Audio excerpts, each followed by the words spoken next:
Good evening and welcome to the November 2023 meeting of the Rocky Mountain Railroad Club. And see that is there any new faces in here tonight? Anybody on this side or anybody on that side? You have a guest? All right. Okay. So we got Ernie's son. Is it Lars? Lawrence from Chicago. Okay. Glad you could make it. And anybody on this side? Everybody looks familiar? Just gonna let you, yeah, I was gonna let you know. You get the long distance award for tonight. Yeah. As I mentioned in the November Rail Report, hopefully most of you have gotten it by now. There is a table of free stuff in the back there that did not fit in my basement, and the wife said get rid of it. So here it is. So a couple of framed photos that are a little bit larger, and I think there's one book left. So please make those disappear because I don't want to take them home or put them in a dumpster. So.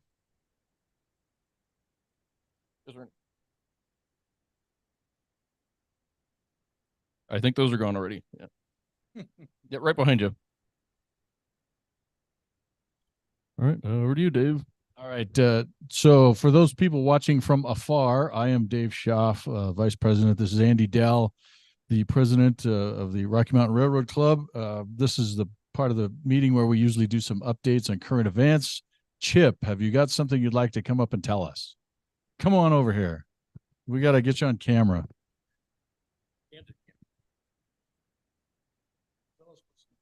Yes, unfortunately, the BNSF had a little derailment 8:15 a.m. on Sunday morning. Seems that 16 pretty much tank cars came off the rails just east of Rollinsville. Of course, Amtrak uses that route, and Amtrak had to bus their passengers around it.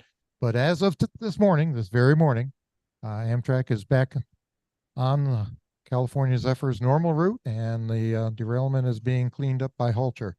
Of course, investigation's underway, so no details are available as to what caused the minor mishap.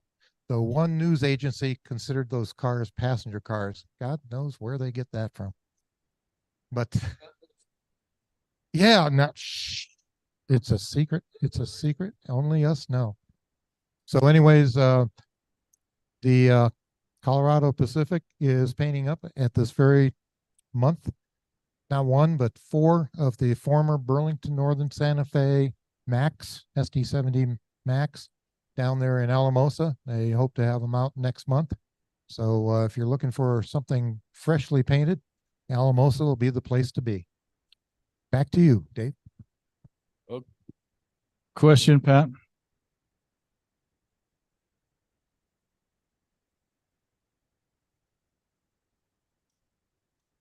He's asking for clarification as to what Chip was talking about. He's talking about the short line that runs in the San Luis Valley these days. So good to see you back, Pat. Make sure you pay your dues over here at our treasurer for so we okay. There was a recent commission board meeting for the Cumberson Toltec. I forgot my script at home, so I'm doing some of this out of memory. I think they said that they were up. Ridership was up by about 13% this year. 487 and locomotive 487 is in the middle of its conversion to oil.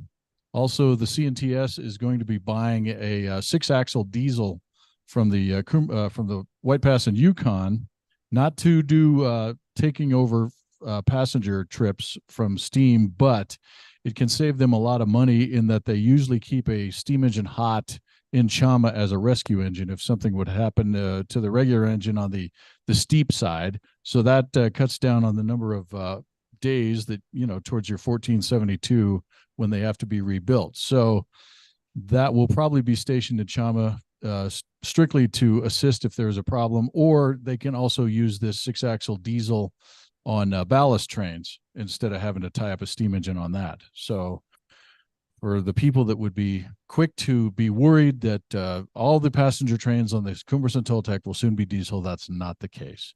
And just like Durango and Silverton has, kind of used them early in the season, but most of their stuff is steam too. The two small diesels that the Cumberson Toltec has, they've sometimes used out on the line, but they're not really geared for that. They're not really built for that. So this will allow them to keep them, I believe, in the yards and just do some switching. Let's see, what else did I have? Yeah, no, also engine number 492, which has been sitting in Chama for a long time, just kind of derelict. They've actually started to do some rebuild on that, and the plan is to get that back into service, I think, in the next 2 or 3 years. They also have a new general manager down there. Stephen Butler has come in. He's been working on the West Coast for the last few years, but for those that have been around the tourist rail industry for a while, they know he's worked in several different places, and I think his family had a railroad in Wisconsin at one point. Also, one of the things that both Cumbers and Toltec and the Durango and Silverton have noticed is that it's been a little spotty getting good coal supplies too, which is another reason to think about converting some things. Also, for the fire danger on both of those railroads, fire danger, especially if it gets into drought season, they've all kind of lucked out this year. Switching to the Durango and Silverton, now that their regular season is over and they've had some good weather, they've been working on replacing that low, long bridge that's just south of Silverton at about milepost 495.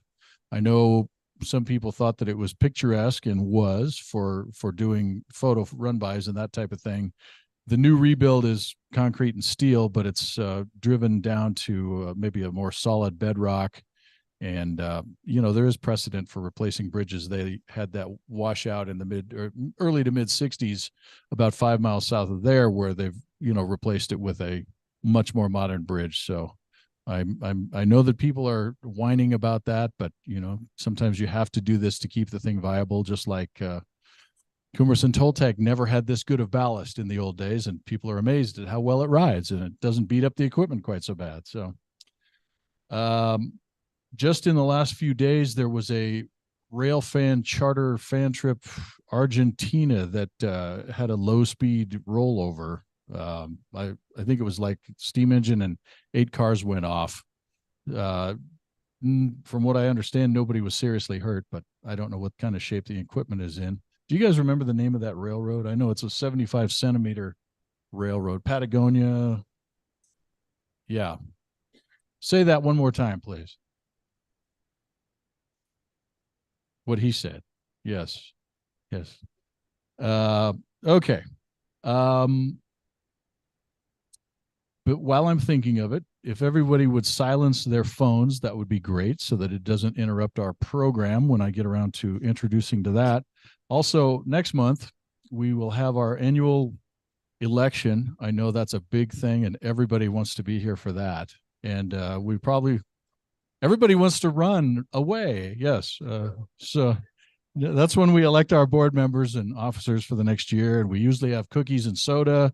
And our shorter program next month, because we have all these other festivities, we will have Rich Farewell here with a program about the late days of Chicago Northwestern Alcos, a lot of it like around South Dakota, that type of thing, but a kind of a shorter program. And if I myself have time, I will maybe put together some sort of a short program of photos, but I better not make any promises because I'm famous for not having the time.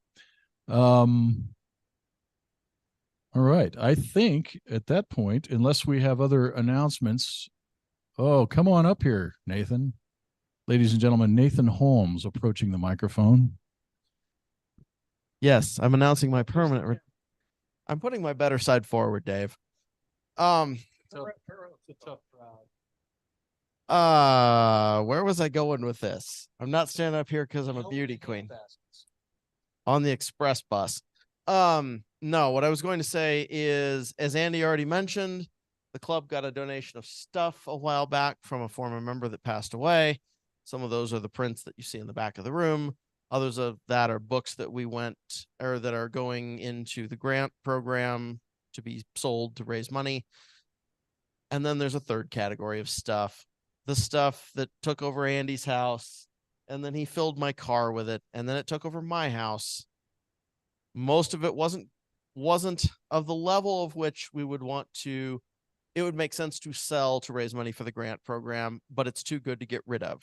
So December will be a big free-for-all. I'm going to bring it in here Okay, it's about 2 large legal paper box sizes full of stuff. Books, brochures, maps. I know. My trash can was hungry. I only need so many hundreds of CNTS brochures from 2014. I'm serious. I think I counted 300 and some. I think I know pretty much where half the stash for 2014 went. Anyway, coming in here, please bring an empty box, take it home, because what doesn't go home, I don't know what to do with, and I don't want it. So come in, get free stuff in December while you eat your cookies and punch. Yeah, I thought of one other thing too. I thought of something else while we were talking about the Cumbres and Toltec. I just got an email today saying that they are going to be doing their holiday trains this year. And I don't remember how many years it's been since they've done that, but it's been a few. Because I remember the last time I went, it was about 10 degrees or 3 degrees or something. It was blowing cold and went from the Chama end. And I could go out on the open cart for about 5 minutes and then my hands would be frozen. And I go back inside, warm up. And other people were just not going out at all. But they said they will be running out of the Chama station on December 2nd and 3rd, and then from Antonito on December 9th and 10th. And each day the trains will leave at 10 a.m., 11:30 a.m., 1 p.m., and 2:30 p.m. So there'll be 4 different departures from both towns on the 2 different weekends. So, and then Stephen Butler, I can vouch for him too. I was fortunate to run in the cab with him in the 1744 when it was still running out of Alamosa on the San Luis and Rio Grande. And our engineer was Marty. No, it was Marty. Not Marty Knox. What is his name? He used to work down at the. Yeah. Anyway, it was Earl Noob. Yes, Earl Noob was. Yeah, not Marty. I'm going senile in my older age, and I blame it on lack of sleep. And I was also going to say membership for 2024. We now have the PayPal updated, and I've also sent out membership renewal forms last week. So many of you should have gotten those in the mail. And we've found that if we mail them out, there's a little bit better response than if we just send an email or if we put an actual insert in the printed rail report.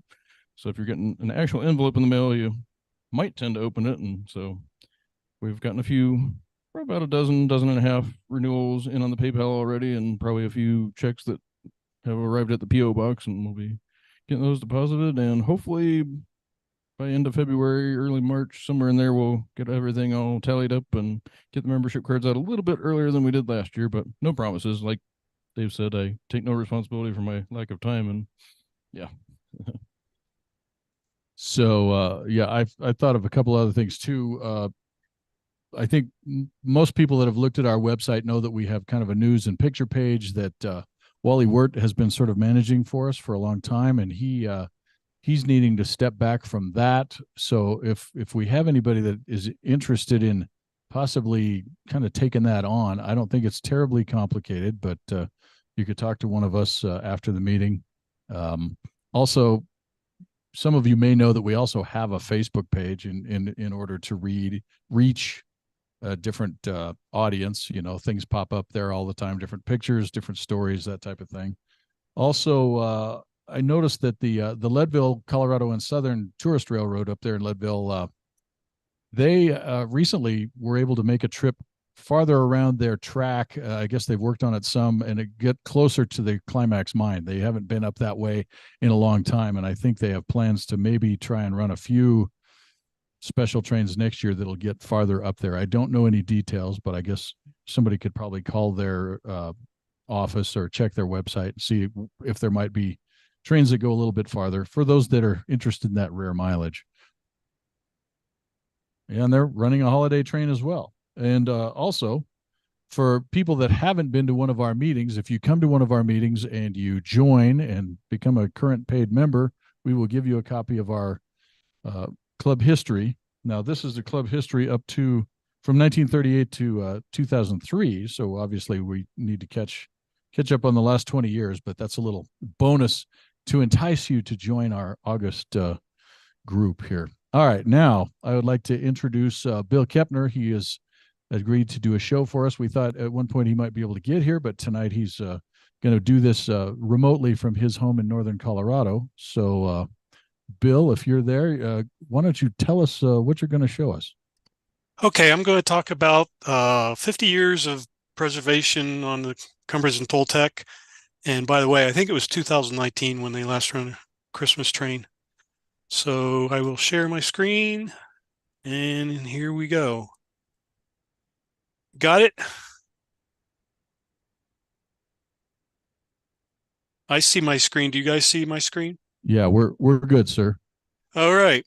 So I'll start out by saying, personally, I've been doing restoration on the CNTS for, let's just say, a long time. And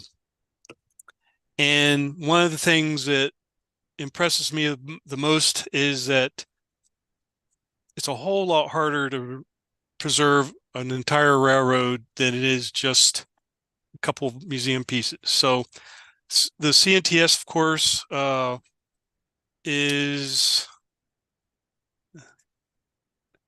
64 miles of track between Chama and Antonito.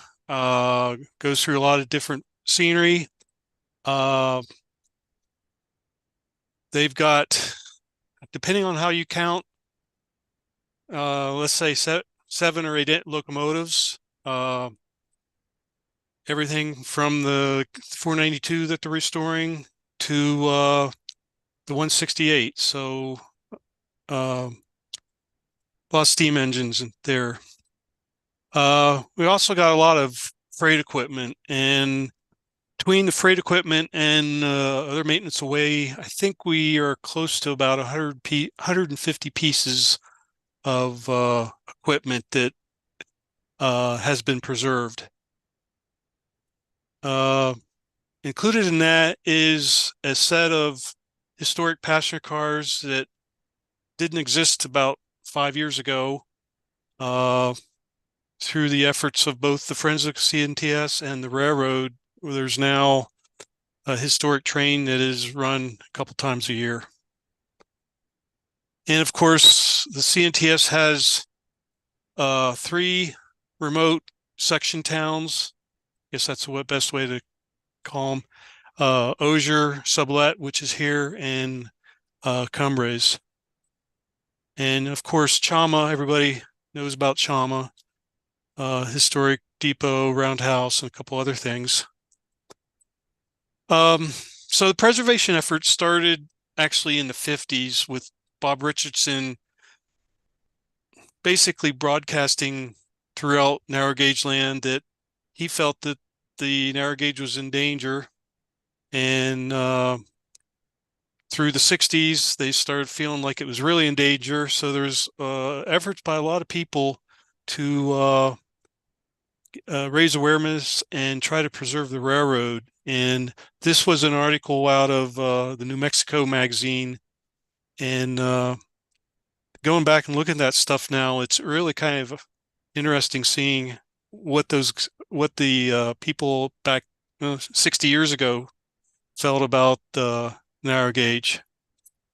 And of course, in 1970, the states of Colorado and New Mexico took possession of the railroad, and a lot of the equipment was moved across the railroad from Antonito to Chama over Labor Day weekend in 1970. And if you want to read a really interesting article, April 1971 Trains has this article about the nation's newest narrow gauge, and it talks about the first efforts of getting the equipment to Chama. In the 80s, not much happened in the 70s other than getting the railroad in shape and trying to run passenger trains. But in the 80s, a couple informal work sessions led by Bill Locke of Albuquerque, they started things in motion as far as trying to do repairs on simple things like, painting box cars and scraping and painting things.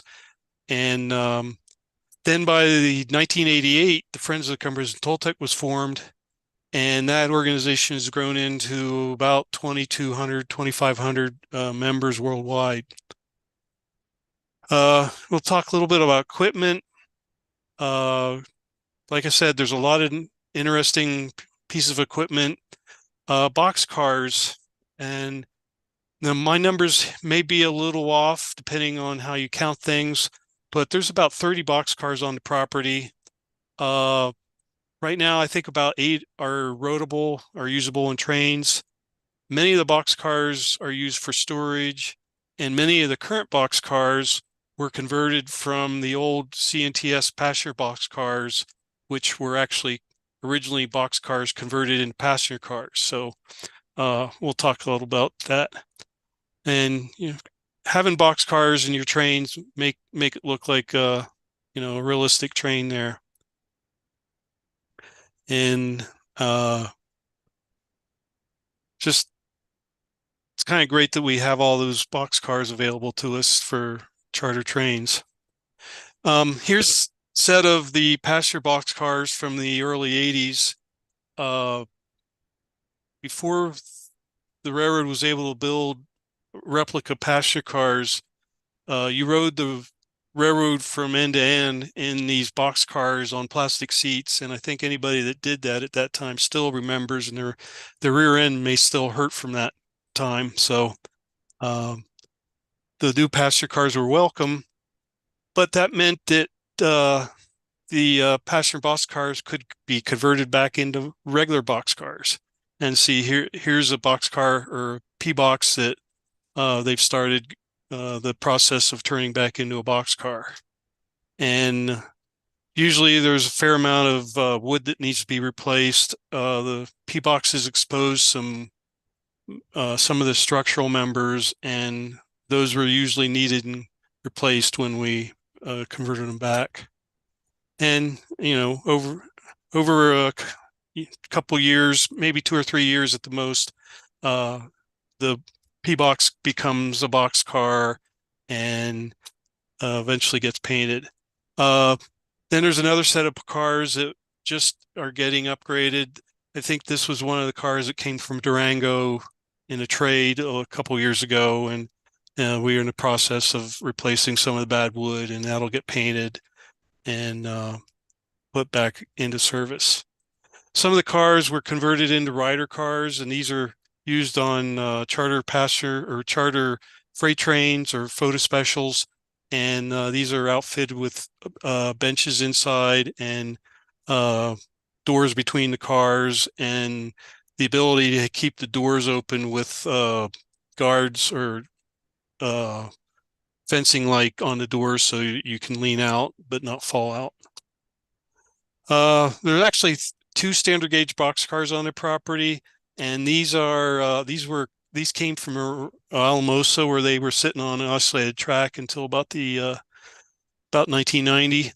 And these cars have been fixed up and are in Antonito on the display track, 3-rail display track, and these are there to demonstrate how the standard gauge cars would be used in a train with narrow gauge cars. And that's kind of a project that's ongoing.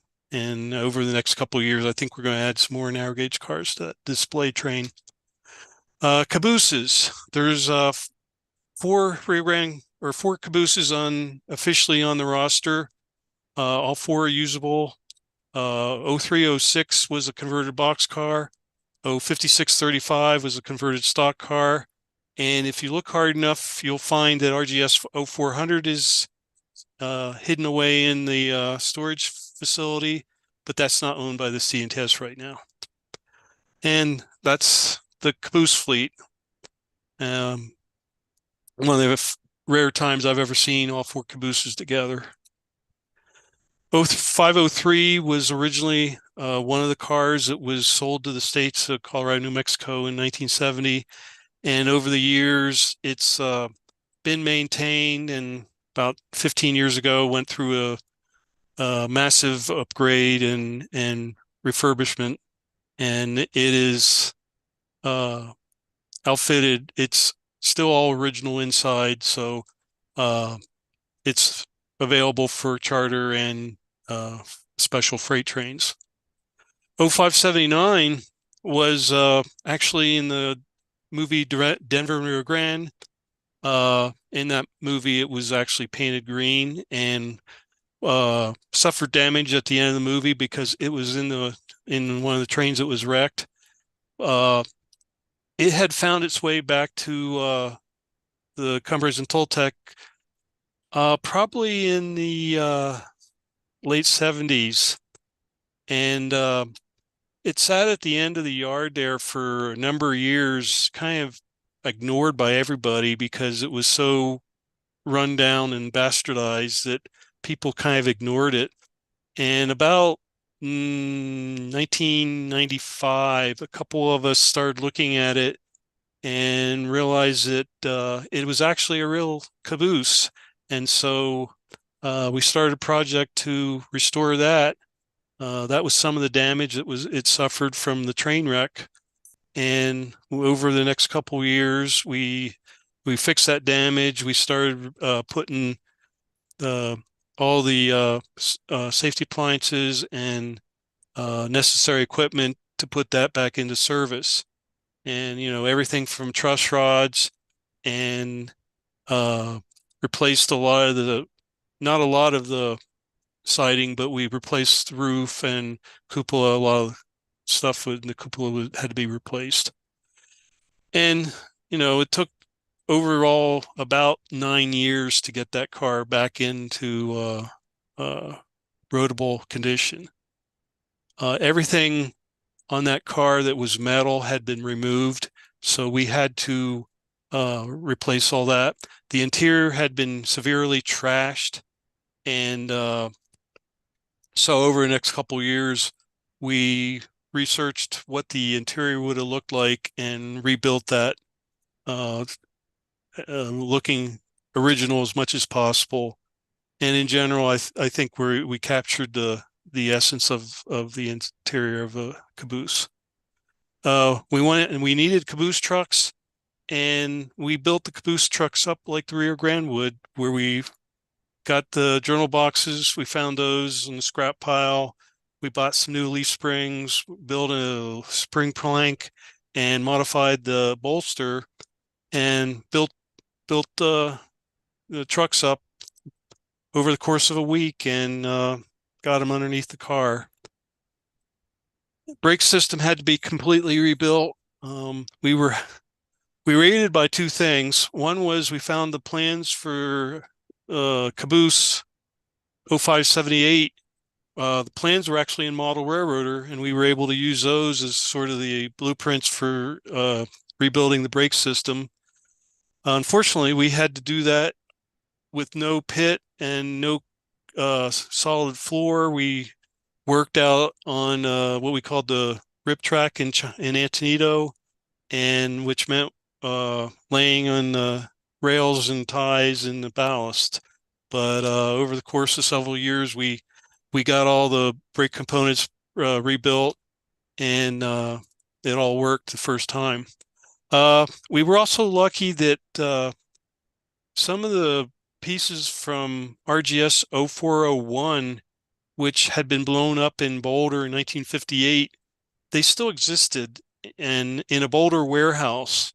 So we arranged for a trade for a lot of those pieces, like steps, some of the railings, some of the grab irons, and we got that stuff. That stuff was then put back on 0579. And over the course of the years, we've been maintaining it. This is the project to put a new canvas roof on the car. We actually have a modern rubber roof underneath the canvas, so it's sort of the best of both worlds. We've got a protected roof. We also have a realistic looking roof on the car now. And, platforms have been replaced. It got lettered. It's actually been lettered 4 different ways in the last 20 years. So, we got real good at doing that. Putting the numbers back originally above the door. And that was the original lettering scheme for that car. And that's about a 1948 style lettering. But for the Victorian Steam event in 2000 or 2021, railroad wanted us to backdate it to 1916, so it got painted red, and now right now it's painted as it would look in 1916, and used sometimes on the historic train set. 0306 was a boxcar converted to a caboose. For a while, it had this really gaudy paint job on it, but it's been painted and looks a lot better now that some people took some time to make it look like a real caboose again. And this is popular to use on some of the charter trains because one key feature is that it has a potty in it. So something that some of the photo freights need desperately. The other converted caboose looked like this originally, and it was converted back into looking like a real caboose. So this is also available for photo freights. Flat cars, there's actually a lot on the property and a lot of interest in the railroad to keep these in service. So they've brought some flat car bodies to us, and we've got them back in service. They use them for hauling ties, and the CNTS needs to continually upgrade or continually replace ties. So every year they do several thousand ties, and they use the flat cars to haul them out along the right of way. And this was a 6,500 car that they got from Durango, and it needed work. And over the course of a couple of years, it got put back into service with a new deck. And this was an early project for putting a deck on a flat car. 6,200 flat car, and it's in service also. And I added this picture. You mentioned the Colorado Pacific. This summer, the CNTS has been buying ties and had them delivered on by the Colorado Pacific in center beam flat cars there on the right. They actually were doing a transload directly from the standard gauge car to the narrow gauge car and hauling them away almost immediately after they got them. So I thought that was kind of cool. Gondolas or drop bottom gonds. There's about 10 that are in service. A couple others probably need work. We'll probably work on those as needed. Railroad likes to use these for hauling cinders and dirt, and so they've over the last 20 years they've asked us to restore several of those cars back to service, and they're actually one of the most complicated cars we work on because of several things or several items. A car like this came to us. This car actually had been flipped on its side after they realized they couldn't open all the doors on one side without the car flipping over. So it came back, and over the course of a couple of years, we stripped it down to bare metal and replaced all the wood. And these are actually a series of different cars that we'd worked on over the years, but there was one team that specialized in those cars that had been doing that for about 15 or 20 years straight. And there you got the doors in place, and another car that was ready to go, ready to get painted there. That's what the inside of the car looks like after we restore it. High side gonds. There's many of these on the property for some reason, but there's a straight high side gun has got a little use for us on the railroad other than maybe a photo freight. So right now, I think there's only 5 that are actually in service, and most of those are over in Chama right now. Some of them are set up for photo freights with a pipe load, simulated pipe load, and idler cars. And a couple of them showed up a couple years ago from Georgetown, and they're waiting to be restored, but probably be a long time till we get to them. And these usually have to be cut down completely and all the wood replaced and just completely rebuilt like new.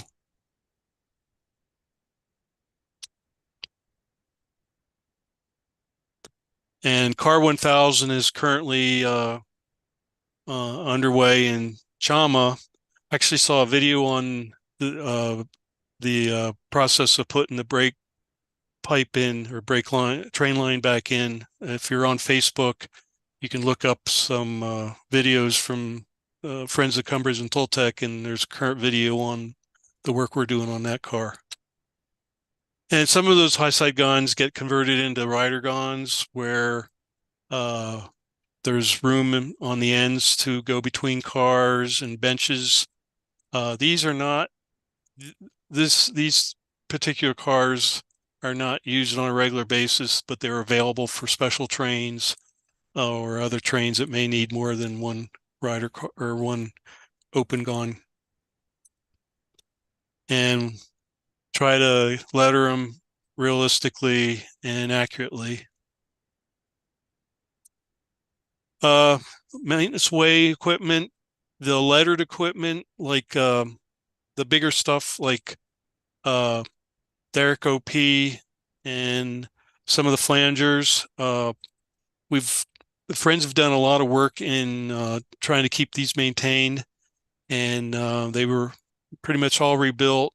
And fortunately, they're able to be stored underneath a roof so that they should stay in good shape for a long time. The pile driver OB is fully operational, and that was demonstrated in 2021 at the Victorian Steam event. In all the equipment inside works as original, and we can drive piles into the ground with it. We also can smash watermelons with it, but it's more productive to drive piles. This was when we had it in Golden about 10 years ago, doing a demonstration weekend with it. And this was at Cumbres several years ago. And it was all activated for demonstration purposes. There's a couple flangers on the railroad. Some of them are used actually to plow snow in late winter when the railroad's trying to get ready for opening. Some of them are used in special photo events. So it was nice to see them in snow. Rotary OM, unfortunately, is kind of probably will never be restored back to operating condition, but it is something that we do want to maintain over the years because it's a very unique piece of equipment. It's the older of the 2 rotaries on the CNTS. And okay, next one was Derek OP. This has actually gone through 2 different restorations over the last 30 some years. First one was a light restoration. Second one was a very heavy restoration where just about everything on the derrick got replaced. All the wood got replaced and got put back together, and it all works. And we demonstrated it again in 2021. In the equipment, it works as original, and it's really actually fun to to use. It's kind of hard, but it's fun to use. It gives you some understanding of how hard it was to use that equipment in the old days. Spreader OU. Don't think it's seen much service since it's been restored, but it also is in fairly good shape. Rotary OY. This was a project, and one of our attendees here tonight actually led the project.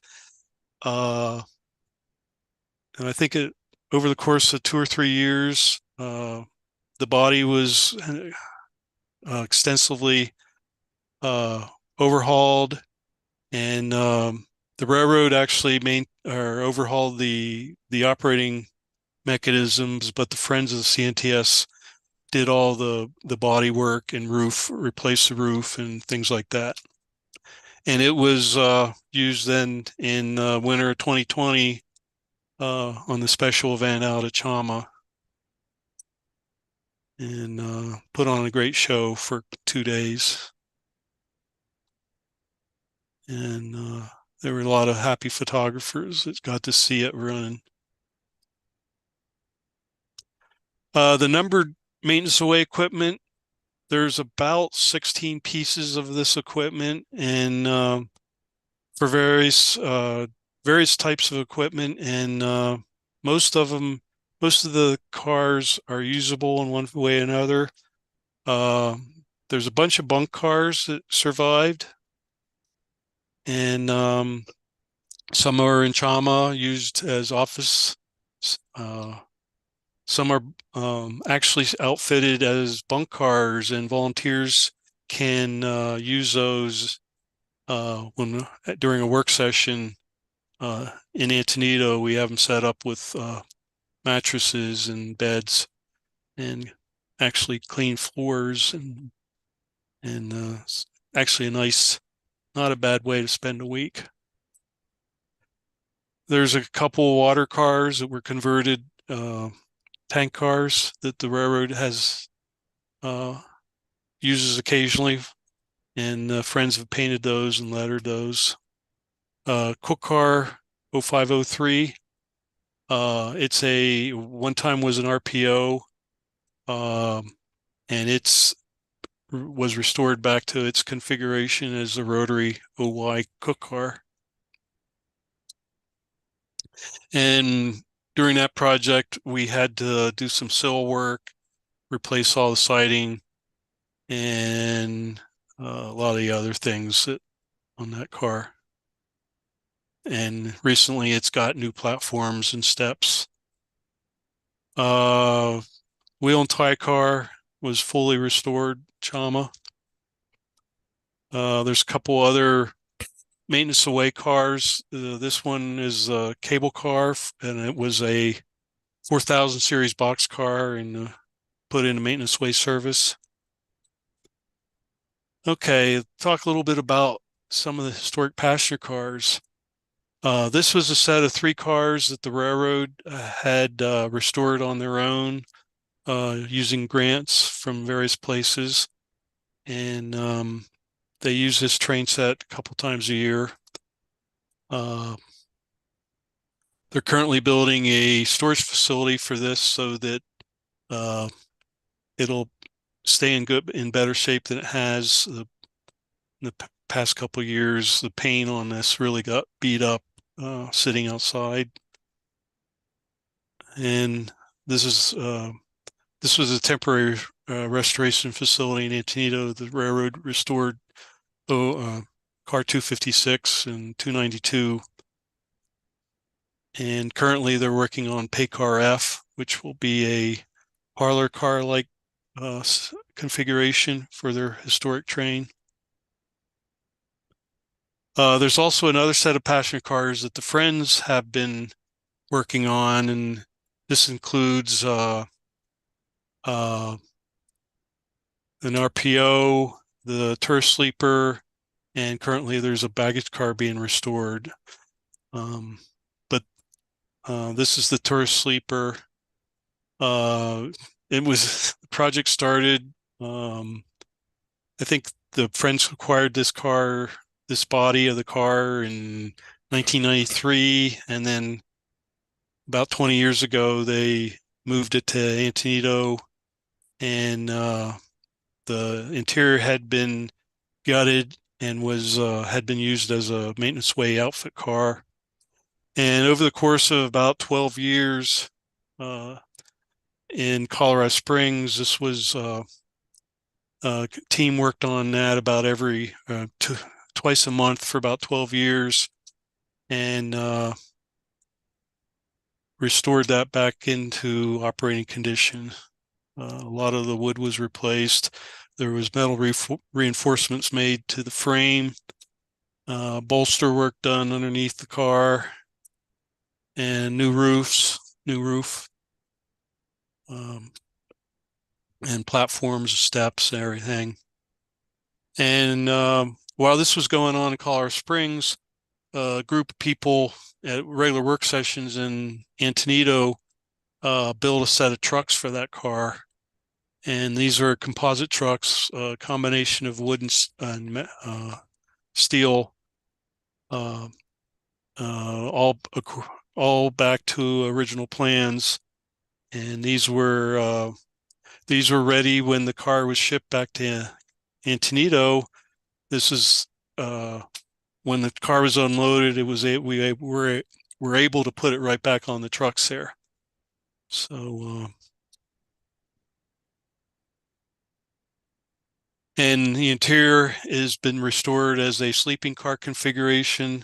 So there's individual compartments with bunks that come down from the ceiling, and then the seats pull together, and you have an upper and lower berth there. And that's the car, completed car there in Antonito. An RPO 54. This has was originally restored by the Friends about 20 years ago, and is currently getting a upgrade. And it had needed a lot of work originally. The interior of the body was extensively replaced, and that's what it looked like when it was first painted. And like I said, we're in the process of upgrading it again.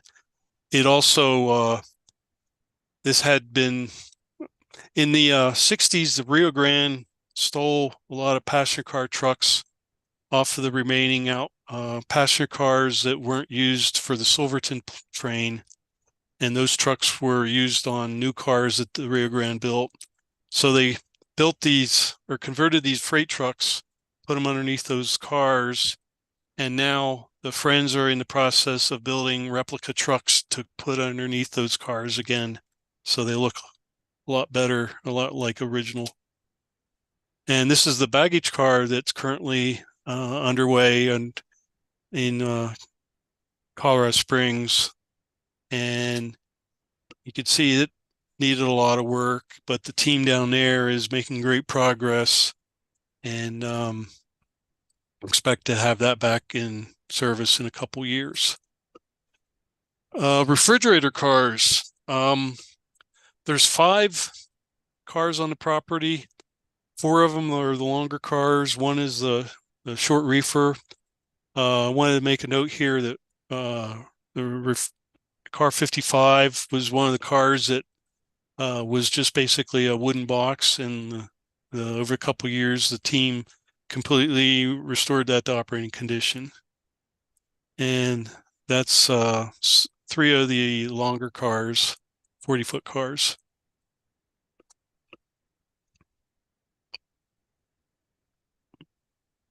And we've worked on these constantly over the years. Various projects have kept them in reasonable shape. This was the short reefer that we put back in service and got painted back up into better looking colors.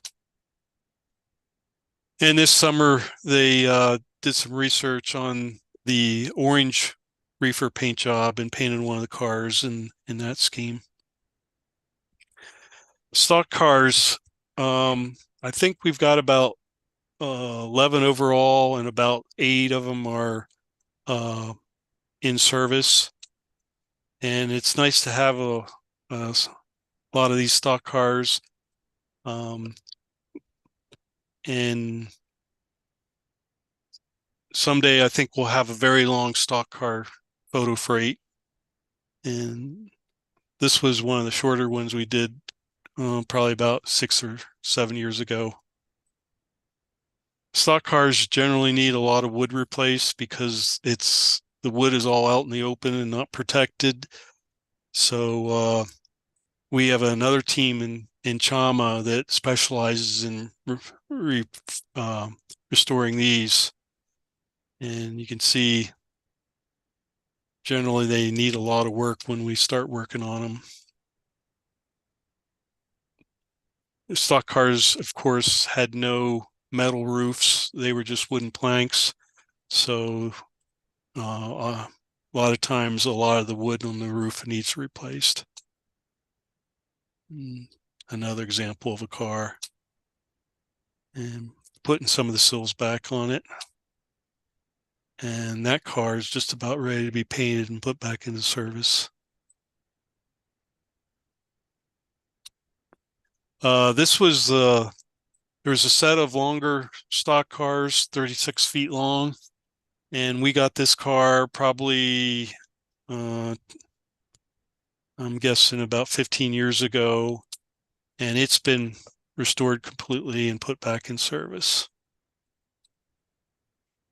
Just more stock cars. Tank cars. That's one of the special projects over the years for the Friends, in that none of the there was no tank cars arrive or on the property when the states took over. The Friends got 6 narrow gauge tank cars from the White Pass in 1992, I believe, and they're generally back in service. They make a nice photo freight also. But of course, everybody wants to have the Gramps cars, and the Gramps cars had been sold basically as tanks around the San Luis Valley, and we were fortunate to acquire 2 of these tanks, and a very special group of volunteers had over the course of several years started converting those tanks back into tank cars. And that meant, completely rebuilding the brake system, getting the right trucks under them, and doing things like hot riveting back the platforms back on the sides of the cars.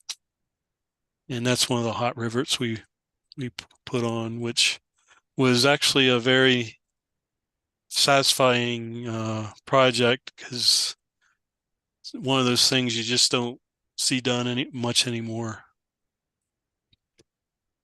And there's some tank cars being worked on,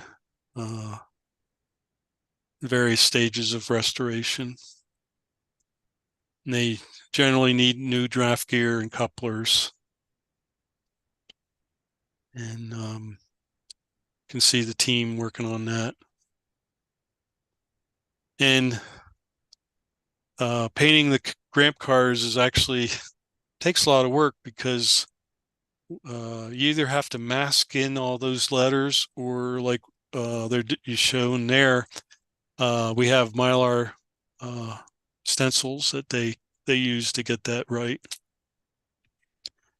And hopefully in a couple of years we'll be able to show off a 10-car tank car train. And that's several of those cars in there at the oil rack in Chama. MW02, this piece of equipment has seen a lot over the last 20 years. And finally, a couple years ago, we needed to put a roof on it. Well, when they started looking at the roof, they realized that it wasn't just the roof that needed work, the whole body needed work. So it got torn down completely, and the tune-up turned into some fairly extensive motor work, but that's a flathead Ford V8 engine, and it sounds really nice when it's running. So a couple years we'll be able to get this back in operating condition, and it'll be good for another, I don't know, 80 years or whatever. One of the other things we do is all the cars on the railroad, that all the freight cars that are potentially usable for photo freights or other charter trains need annual inspections. So we have a team that has been, actually have two teams, one in Chama, one in Antonito, that kind of specialize in doing the maintaining of the brake system and checking things. And here I think we found a air leak in the triple valve on this car, and we're having to fix the leaks on that. A lot of the cars need wheel replacements. We're finding after many years of use that the cast wheels are starting to have either wheel contour problems or flat spots, or sometimes even the tread starts to come apart. So we'll be doing a lot of wheel replacements on these cars over the next couple years. And fortunately, we've got some nice equipment that we can do this. We can change out a wheel in about a day without too much effort. Let's switch gears, talk about some of the structures on the railroad. In Chama, of course, we've got the coal tipple, sand house. Coal tipple has had major work over the years to keep that from falling over. Sand house also has had some major work. The coal tipple actually is operable, but it's not something they want to use on a regular basis. For one thing, if they wanted to use, in order to put coal in the coal tipple, you have to put coal into a drop bottom gun, move the car over the pit, dump the coal into the pit, and then have the coal tipple raise it up into the bunker. It's just easier these days to use a front end loader to put coal in a steam locomotive tender. And the sand house, like I said, is still used for blowing the sand up into the locomotives' sand domes. But nowadays, sand comes already dried and in bags, so they don't need the drying facilities anymore. The scale house in Chama has actually been restored to operating condition, and it was actually checked out by the manufacturer of the scale. And I guess we could use it to weigh cars if there was any reason to do that. And stock pens in Chama,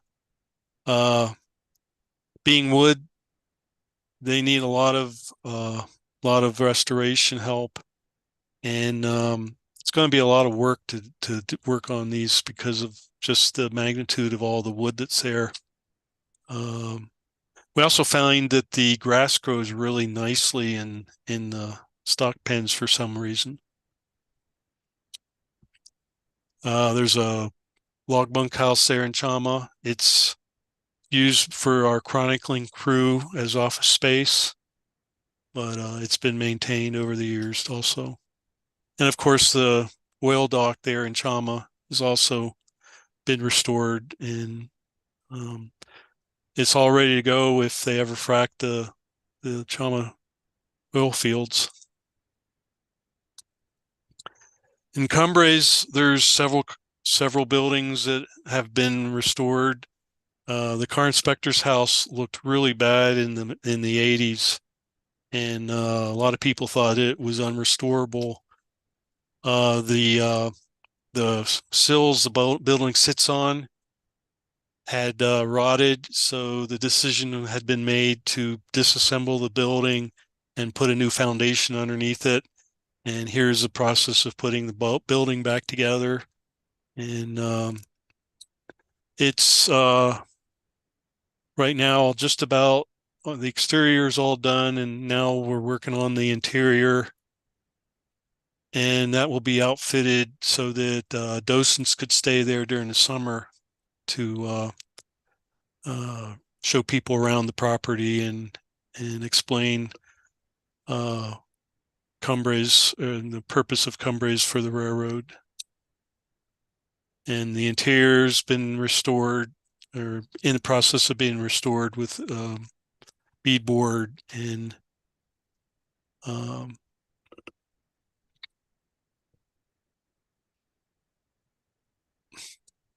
the snow shed. Of course, most of the snow shed fell down in the 70s.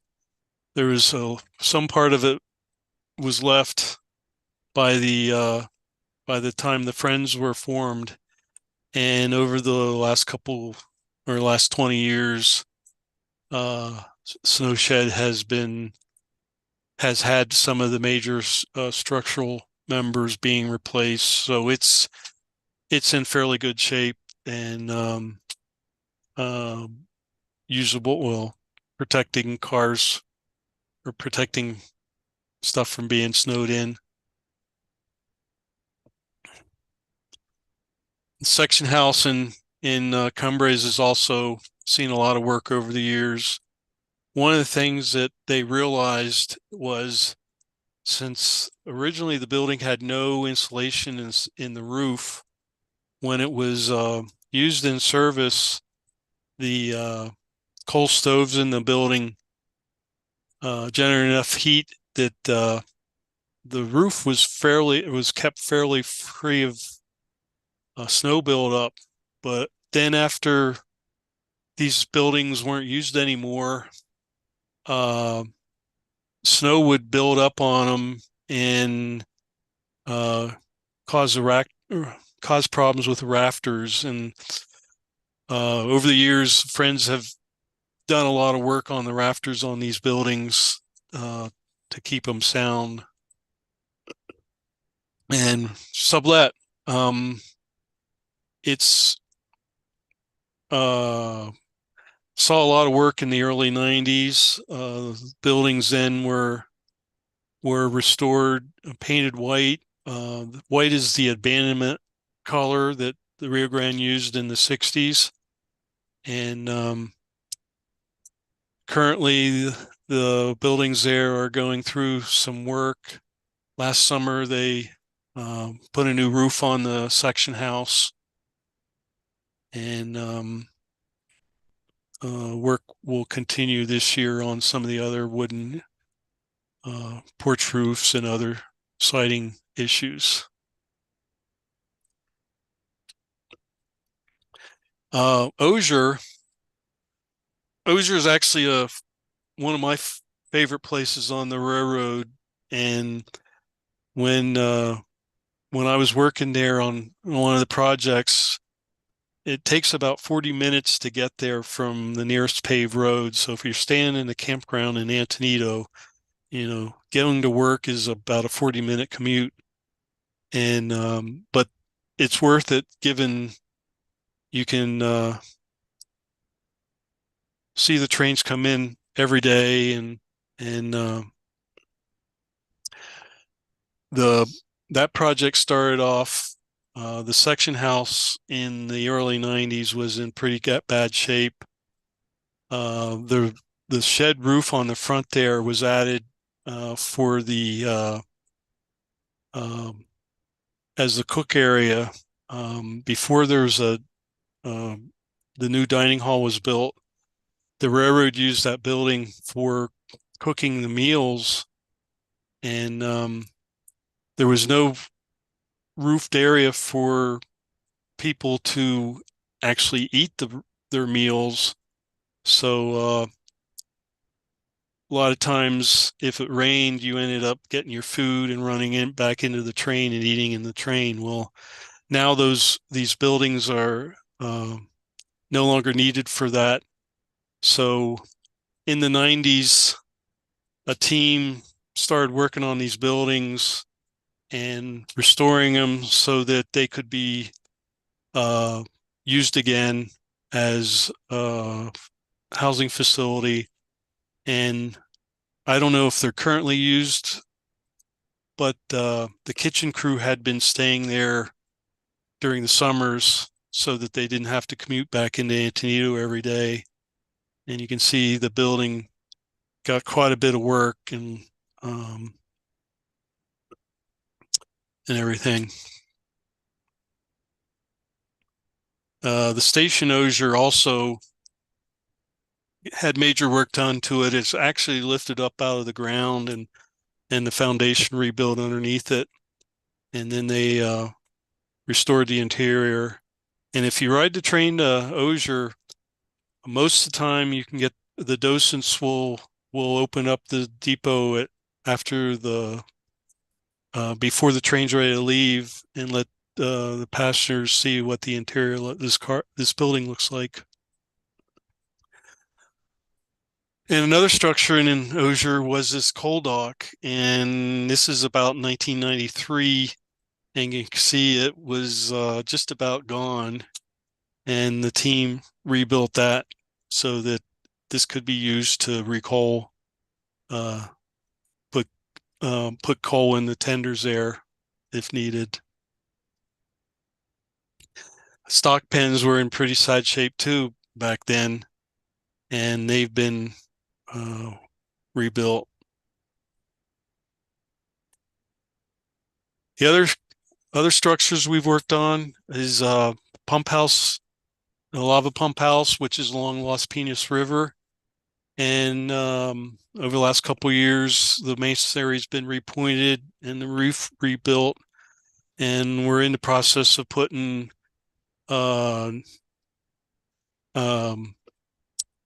shutters on the windows and protection on the door to keep people out of there.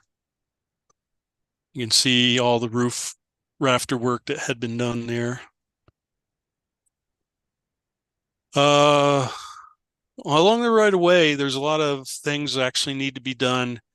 We have a crew that likes to paint signs, and there's 11 state line crossings on the railroad, and each state line crossing has a set of signs saying enter New Mexico on one side and enter Colorado on the other side, and these get repainted every couple years.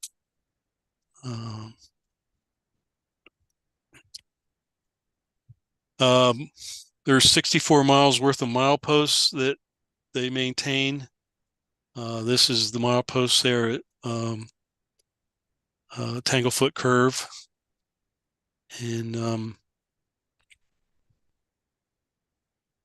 And whistle posts, there's not too many of these that need to be worked on, but between them and other miscellaneous signs like this interstandard gauge at Antonito and yard limit signs, that crew keeps busy over the years. And there's also been brush removal. Some of this is to prevent fire problems along the right of way.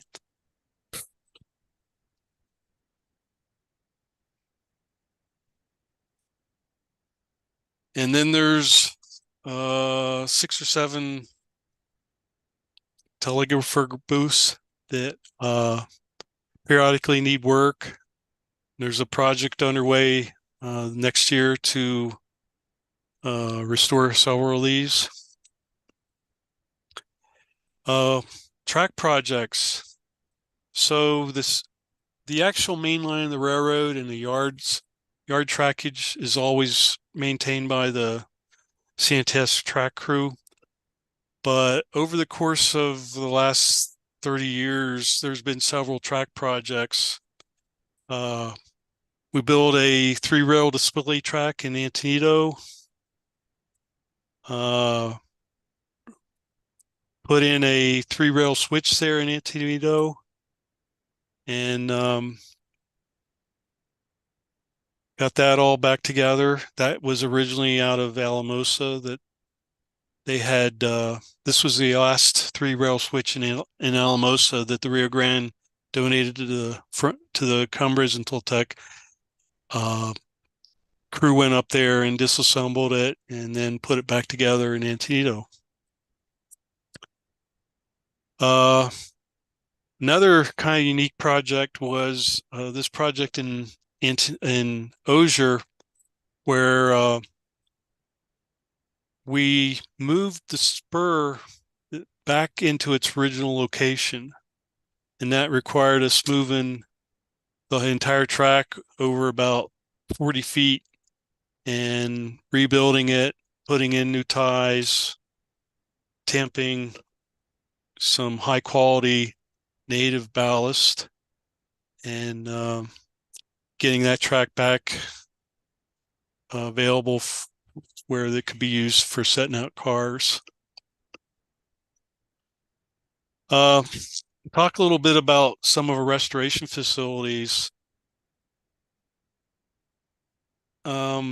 After some of the work we did in Antonito out in the open, there was a lot of interest in having some enclosed workspace. So the friends built this 2-track restoration facility, and over the years it's been outfitted very nicely, so where we can tear down cars completely and rebuild them from the wheels up. And we've added this sheds and workspace on the front of the building where we can work on shorter term projects like replacing wheel sets or replacing trucks. And there's a small machine shop available where we can machine parts if needed. And another facility we built in Antonito was a storage facility, 3 tracks wide, and can store about 8 or about 15 regular sized cars. And that was a project the friends did completely. They built or erected a pole barn, essentially, built all the trusses. We actually erected the trusses and built the roof for it. And this has been a very nice facility. And like I said, we can store some of the more fragile pieces of equipment under there. And so that's my presentation. Or we can open up for questions now, if you want. Sure. Do we have any questions here in the house? I know the lights are off. Raise your hand or wave it around.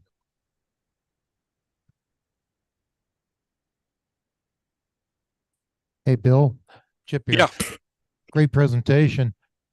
How long have you been working on this volunteer project? I don't actually remember. You're that old. Okay. Yeah, well, I started when I was 5. Oh, No. very good.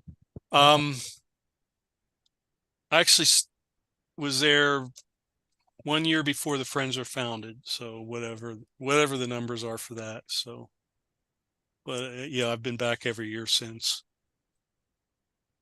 So do you guys get some money from the state to help maintain all this equipment? Because it's phenomenal how much equipment you've refurbished and got back into service. Can you elaborate? Money comes from various sources. There is a historic preservation fee on each ticket sold on the railroad, and the railroad gets I forget how much per ticket, but the Friends get a small part of that. There's a lot of private donations. There's some grants. It's just in general, there's some very generous people that have been out there over the years. So that's about all I can say right now. Sure. And the rotary OY, I take it, condition, will it ever run again? Snowplow? Let's just say that the event in 2020 was very time consuming to do all the planning, and very costly to get the state patrol from both states involved, because they wouldn't allow that to be run without some kind of, let's say, help from them to keep people from running off the road into the snow and causing problems. So I don't know. I hope it runs again in the next couple of years. We'll see. Great. Appreciate your fine program. What he's talking about there is in 2020, right before COVID really kicked in, there was a special sort of a charter event. People had to pony up quite a bit of money, but they ran the Rotary, and then they hired a bunch of buses and traffic control, and like he said, state patrol from both states, and it was a big deal. John Bush had told us at the time. He said this may not be happening again because it was a logistical miracle. Yeah, something like that. Also, while I'm thinking of it, you showed us some pictures there, Bill, of the pump house at Lava, and I think they're working now to get the tank operable again in the next year or two. Does that sound right? Yeah. The tank, they want to put the tank back in service, because when they run 168 and 315, they have to take on water at that point.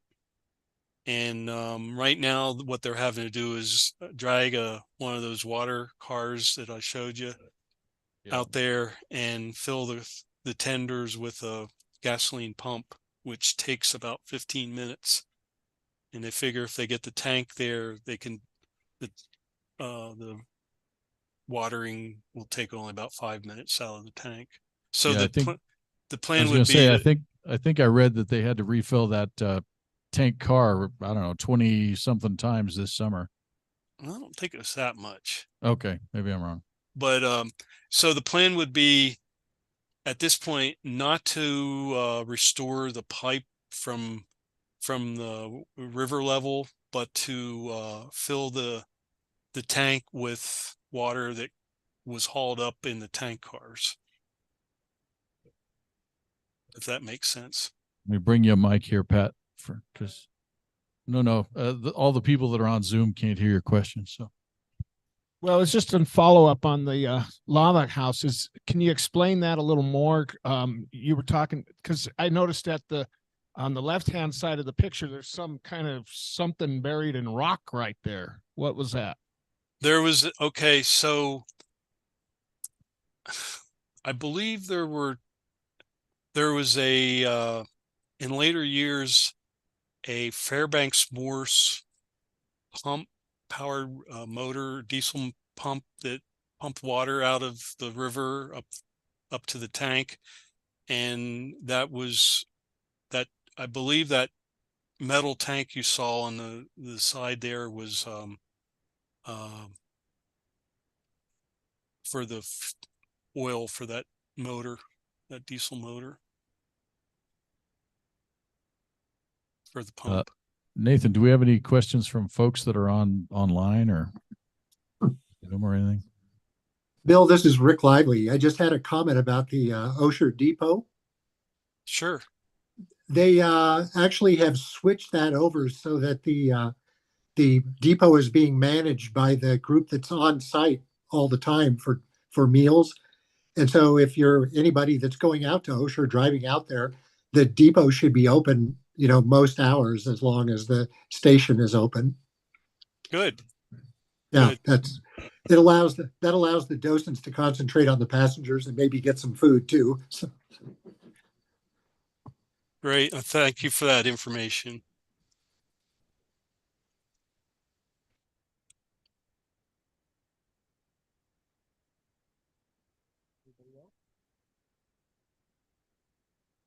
Hey, Bill, Sure. this is Don Atkinson. Just let you know, lava tank, the work they're doing on it is actively being worked on. About 3 weeks ago, I saw that they had the roof removed from it and they were in the process of rebuilding it at that point. So it ought to be ready for opening day. That's their hope. I mean, obviously it depends on weather. Yeah. Well, maybe they'll have the small engines running again out of Antietam to prove that to use it on opening day. I don't know what their plans are for opening day, but as far as the water, that 15 or 20 trips or whatever it was, that was to fill sublet, the cistern at sublet. They probably did have to go out and fill the tank car at least once. That was up at Lava, and they also had another one at Bighorn that they used for some of these special trains. Yeah, that's right. Any other questions here or on our Zoom? Yeah, go ahead. Go ahead. So actually, so that lava pump house, that's the stone one, yeah? Yeah, Okay. that's actually, it's about 10 miles away from the Antietam Depot along the Las Piñas River. Well, so first, it seems like that building is the star of this presentation because everybody's asking questions about it. So I have a question about it too. I was wondering, it was the only stone building that I specifically remember seeing in the presentation. Can you tell us a little bit more about the architecture of that thing? Everything else is wood, of course. Like what year it was built? No, I don't. Don, do you know? No, I can't say I do. I mean, it is a stone building. It does have concrete mortar, but I couldn't tell you what year. Yeah, there is a on the one end there is a date on it, and I saw that. Yeah, I could read it. Yeah, it's actually, it says erected at that date, and erected is spelled wrong. Apparently the stonemasons were immigrants and were having a hard time with English. Maybe it predates language. No, it doesn't. Obviously it's probably, I don't know.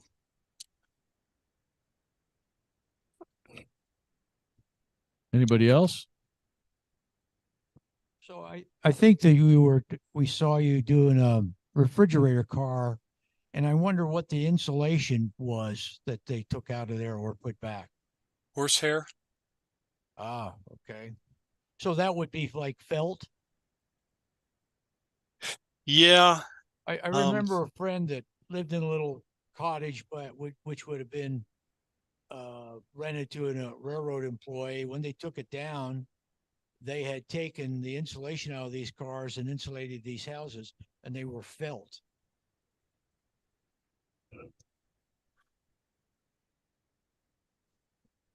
I guess it's been a long time since I remember being around when they were working on one of those, and I think they did take something they said was horsehair out of it.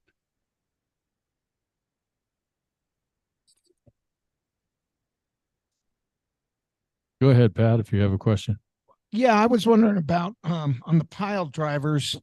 I know we even had a presentation here one year about the restoration of that in particular, but I was wondering about do they just use them on demonstrations, or do they actually use them on actual newer replacement of posts and such? It's pretty much Also, just demonstrations. It's very tedious to use that yeah. piece of equipment, and if there was any way you could get a modern piece of equipment to do that work, you'd probably want to do that. Yeah, it's an amazing machine. So, and were all those railroad ties that were loaded on the flat cars, were those all new ties, or do you guys get new railroad ties cut to narrow gauge 7 foot? The ties on that car, I think, were actually relays, but the ties that they were buying last summer, I think, were new. I think they were getting them out of Texas, and they were quite pricey. For anybody wanting to build a railroad these days, you better be prepared to spend a lot of money on tracks.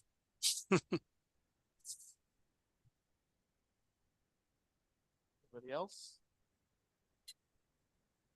Anybody else on the Zoom call that has a question? Guess you could unmute yourself.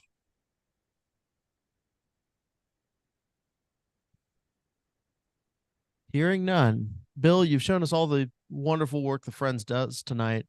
For those people who'd want to get involved, this is the part where you put in a shameless plug. Yeah. Was it Friends of Cumbridge, Toltec.com? No, .org.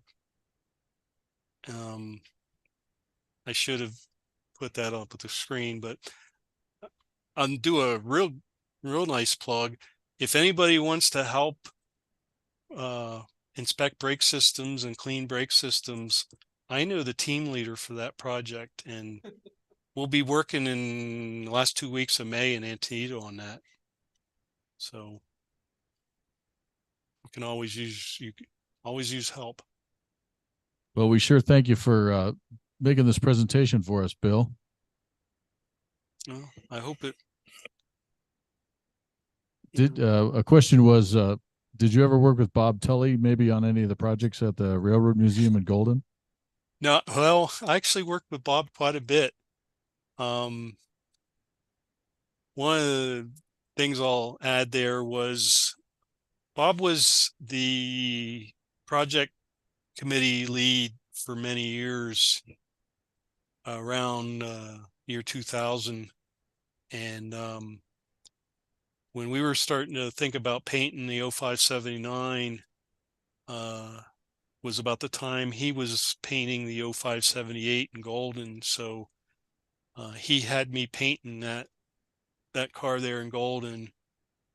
So for those that don't know, Bob Tully was kind of the project manager for the pieces of equipment that were owned by the Rocky Mountain Railroad Club that were out at the Railroad Museum, which was the 0578, the Rico car, and the 20.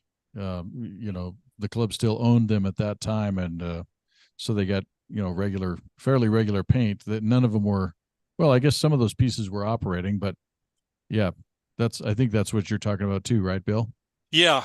I think I was a member of the club then, and I helped Bob quite a bit. I remember working on the 20, at least the 20's tender. But yeah, he did a lot of work on those cars. He was quite active overall. Yeah, Bob's wife too.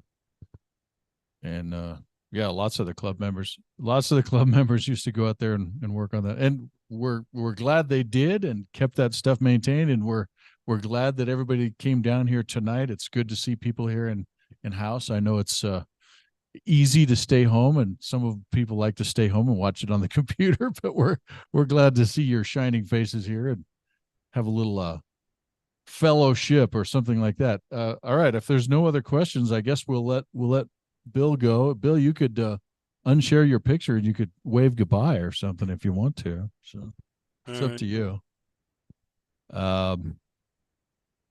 Anybody else have any? I don't think there's any other announcements, but barring that, we will see you. And Pat, come on up here, Pat. Yeah. Ladies and gentlemen, this is Pat Morrow. Been on the board for a long time, but we haven't seen him. So now you get to see him. Yeah, I've been a little tied up, but I wanted to give a little side note of something that's going on in Como now, and that is the South Park Rail had brought up this old beat up half of a car that was kind of just left on the property, and they decided they didn't want to do anything with it. So they had it hauled up to our friends Keith and Vivian's property about a block up the street. And we have now started to take it apart, and we found a Jackson and Sharp build plate, and it is now, we've determined it's a Colorado Northwestern car number, we believe 15. So work in progress, but it's been very interesting new thing going on there. Thanks. Okay. All right. Well, we'll see everybody next month. And if you would do us a favor and hang up your chairs on the rack on the way out, we'd appreciate it. Thanks for coming. Thank you, Bill, if you're still there.